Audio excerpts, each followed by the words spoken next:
যে এরা কী পরিমাণ মালপানি কামিয়েছে, এরা আজকে যে পরিমাণ চান্দাবাজি করেছে, ধান্দাবাজি করেছে, তদবির বাণিজ্য করেছে, এখন দিন দুনিয়ার মানুষের কাছে তারা সাধু সাজতেছে।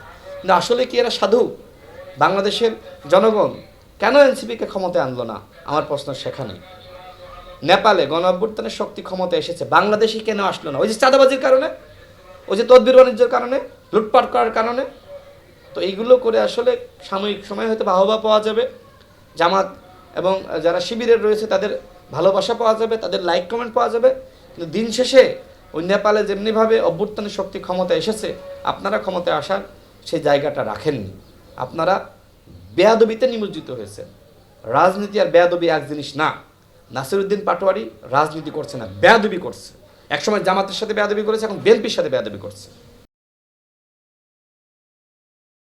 আমরা ইতিমধ্যে জেনেছি যে মির্জা আব্বাস সাহেব খুবই অসুস্থ, মস্তিষ্কে রক্তক্ষরণ হয়েছে।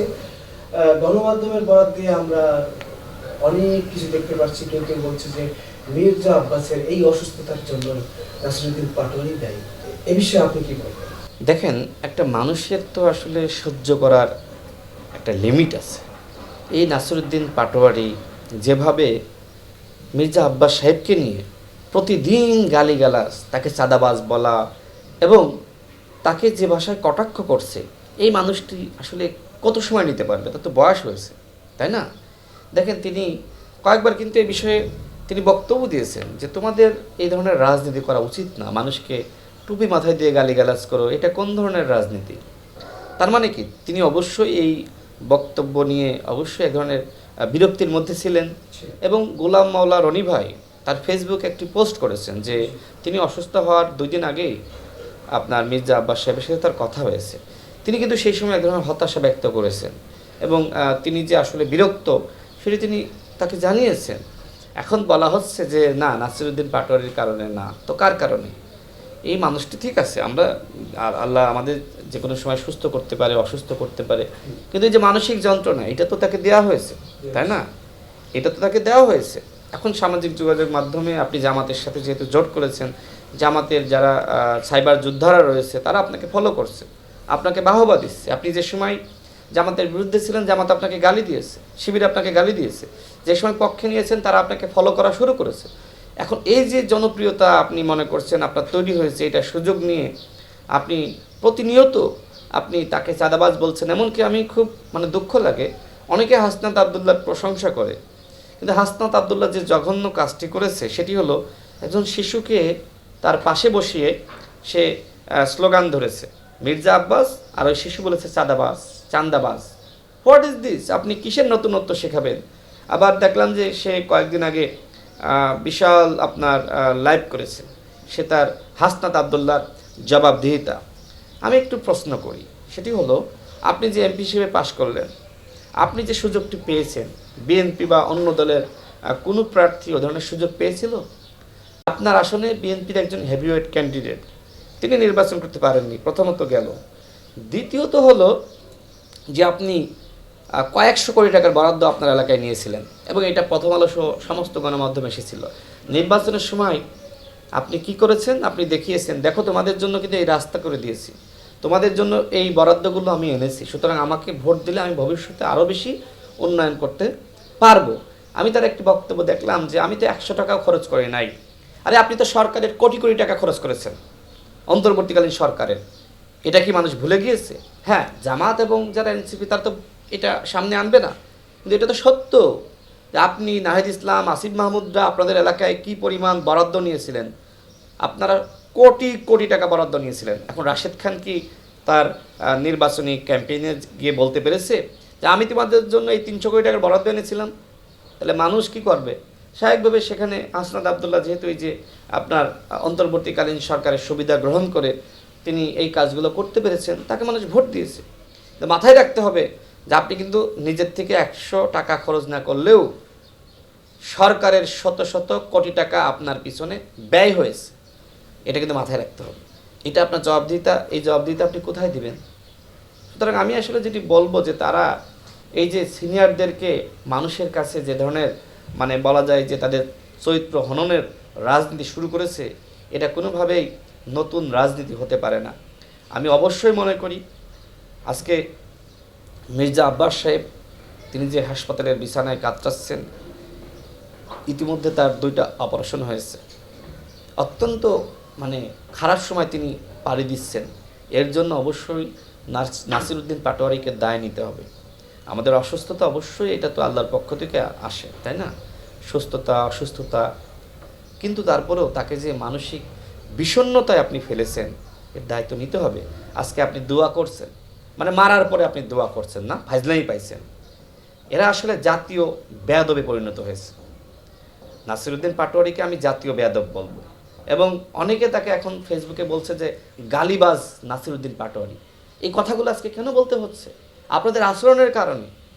আপনি গণঅভ্যুত্থানের পরে আপনি মনে করলেন যে আপনাকে ভাইরাল হতে হবে, এই জন্য আপনি প্রতিনিয়ত আপনি শীর্ষ নেতৃবৃন্দকে টার্গেট করলেন। প্রথমত বাংলাদেশের মাননীয় প্রধানমন্ত্রী, এরপরে জনাব সালাউদ্দিন আহমেদ, এরপরে জনাব মির্জা আব্বাস সাহেব। কথাগুলো বলার ধরন দেখেন, মনে হচ্ছে আমরা তো কি বলবো, আসলে অতীতে এরকম বহু পাগল দেখেছি, কিন্তু যেভাবে মুখের মধ্যে যা বের হয় মুখ থেকে সব বলে ফেলে, এটা তো আসলে কোনো পলিটিশিয়ানের কাজ হইতে পারে না। আপনাকে তো ভাবতে হবে যে আপনি কার সাথে বেয়াদবি করতে পারেন আর কার সাথে পারেন না। আপনার বন্ধুর বয়সী কেউ থাকলে তার সাথে বেয়াদবি করেন, সমস্যা নেই, কিন্তু একজন বর্ষিয়ান নেতা আপনি তাদেরকে টার্গেট করে এক ধরনের বেয়াদবি শুরু করেছেন, এটা তো আসলে অত্যন্ত দুঃখজনক। আমি তাদেরকে বলবো এগুলো পরিহার করেন। বাংলাদেশে যদি রাজনীতিতে টিকে থাকতে চান তাহলে সভ্য আচরণ করেন। আপনি বলেছিলেন যে মির্জা আব্বাসকে সভ্য হতে হবে, সভ্যতা শেখানোর পরে গালি দেওয়া শুরু করলেন। তাহলে আপনাকে আমি বেয়াদব বলবো না তো কি বলবো? আপনাকে আমি কি বলবো বলেন? এটা তো অত্যন্ত দুঃখজনক। সংস্কার মানে এইভাবে গালিবাজি না। আপনি বলছেন যে রাজনীতিতে সংস্কার হইতে হবে, ভালো মানুষের রাজনীতি হইতে হবে। তো আপনি কি ভালো মানুষের রাজনীতি করছেন? আপনি কি পরিমাণ মালপানি কামাইছেন অন্তর্বর্তীকালীন সরকারের সময়? দুদক যদি এটার জবাবদিহিতা, এটা যদি তদন্ত শুরু করে, একটা তো টিকতে পারবেন না, আমরা জানি না। এখন আপনি ওই যে আগের যে দুদক ছিল, দুদকের চেয়ারম্যান বা আগে যারা ছিল কয়েকজনকে তো সরানো হয়েছে। এখন সেই সময়কার আপনার কর্মকর্তারা কি সার্টিফিকেট দিল সেটা নিয়ে আপনি দেখাচ্ছেন যে দুদক তো বলেছে যে এরা কোনো অপরাধ করে নাই। ওই যে আপনার একজন উপদেষ্টার এপিএস বলেন, আর একজনের যে দরবেশ বাবা বলেন, আমাকে আপনি তদন্ত করার দায়িত্ব দেন। এদের সিন্ধুকে, দেশে বিদেশে সিন্ধুকে কি পরিমাণ টাকা আছে সেটা আমি বের করে এনে দিব। অনেকগুলো ঘটনা তো আমি জানি, আমি এখন বলতেছি না, না আমি তো জানি যে এরা কি পরিমাণ মালপানি কামিয়েছে। এরা আজকে যে পরিমাণ চান্দাবাজি করেছে, ধান্দাবাজি করেছে, তদবির বাণিজ্য করেছে, এখন দিন দুনিয়ার মানুষের কাছে তারা সাধু সাজতেছে। কিন্তু আসলে কি এরা সাধু? বাংলাদেশের জনগণ কেন এনসিপিকে ক্ষমতায় আনলো না? আমার প্রশ্ন সেখানে। নেপালে গণঅভ্যুত্থানের শক্তি ক্ষমতা এসেছে, বাংলাদেশে কেন আসলো না? ওই যে চাঁদাবাজির কারণে, ওই যে তদবির বাণিজ্যের কারণে, লুটপাট করার কারণে।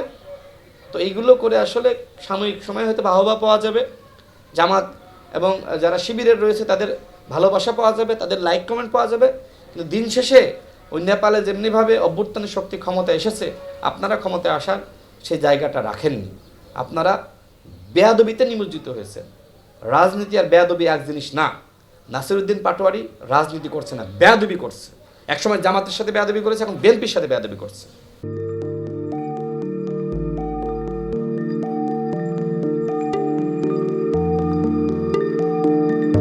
পহেলা জানুয়ারি 2026 ইউটিউব জার্নালিজমের অগ্রদূত changeTV.press সংগ্রাম মুখর 7 বছর পেরিয়ে পা রাখলো গৌরবান্বিত 8 বছরে। এই আনন্দ প্রহরে সবাইকে নিরন্তর শুভেচ্ছা।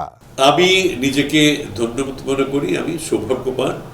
চেঞ্জ টিভির পক্ষ থেকে আমার সাক্ষাৎকার নেওয়ার জন্য তারা আসছেন, এবং চেঞ্জ টিভি দীর্ঘ 8 বছর ধরে এই কাজগুলি করছে।